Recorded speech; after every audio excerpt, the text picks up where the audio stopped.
বিপিএলের ১১তম আসরে ব্যক্তিগত অর্জনের তালিকায় দেশি ক্রিকেটারদের একক আধিপত্য।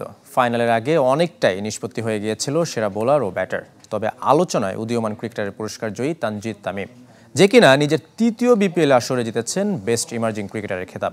জিসান, আরিফুল, হাবিবুর সোহানদের ব্যর্থতায় ৩৯ আন্তর্জাতিক ম্যাচ খেলা জুনিয়র তামিমের ঝুলিতেই গেছে এই পুরস্কার। রেকর্ডময় বিপিএল, মাঠের বাইরে অনেক সমালোচনা থাকলেও ৪-৬-এর বন্যায় মাঠের ক্রিকেট ছাপিয়ে গেছে পেছনের সব আসরকে, যেখানে দেশি ক্রিকেটারদের প্রাধান্যই বেশি। অন্তত ব্যক্তিগত অর্জনের তালিকা সে কথাই বলে।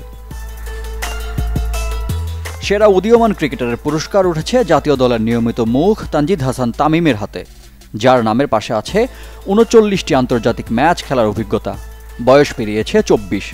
নিজের তৃতীয় আসরে পেয়েছেন উদীয়মানের স্বীকৃতি। জুনিয়র তামিমের যে প্রোফাইল, তাতে তাকে উদীয়মান না বলে অভিজ্ঞ বললেও ভুল হবে না। এবার আসরে ঢাকা ক্যাপিটালসের ২ রিটেইন ক্রিকেটারদের মধ্যে তিনি একজন।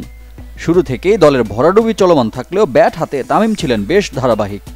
দল প্লে অফের জন্য কোয়ালিফাই না করলেও আসর শেষে তার নামের পাশে আসরের দ্বিতীয় সর্বোচ্চ ৪৮৫ রান করেছেন, এক সেঞ্চুরিও। বিপিএলে সেরা উদীয়মান ক্রিকেটার বাছাই করার মানদণ্ড কি, তা প্রকাশ্য নয়। তবে আইপিএল হলে এই পুরস্কারের জন্য বিবেচিত হতেন না জুনিয়র তামিম। ইন্ডিয়ান প্রিমিয়ার লিগে উদীয়মান পুরস্কার জিততে বেঁধে দেওয়া আছে কিছু নিয়ম, যেখানে ৫ টেস্ট, ২০ ওয়ানডে এবং আইপিএলে ২৫ ম্যাচের বেশি খেললে বিবেচিত হবেন না উদীয়মান হিসেবে। বয়সও হতে হবে ২৪-এর কম। তবে জিসান আলম, হাবিবুর সোহানদের মতো জুনিয়রদের ব্যর্থতায় তানজিদ তামিমই সবচেয়ে যোগ্য। পকেটে ঢুকেছে সেরা উদীয়মানের পুরস্কারের ৩ লক্ষ টাকা।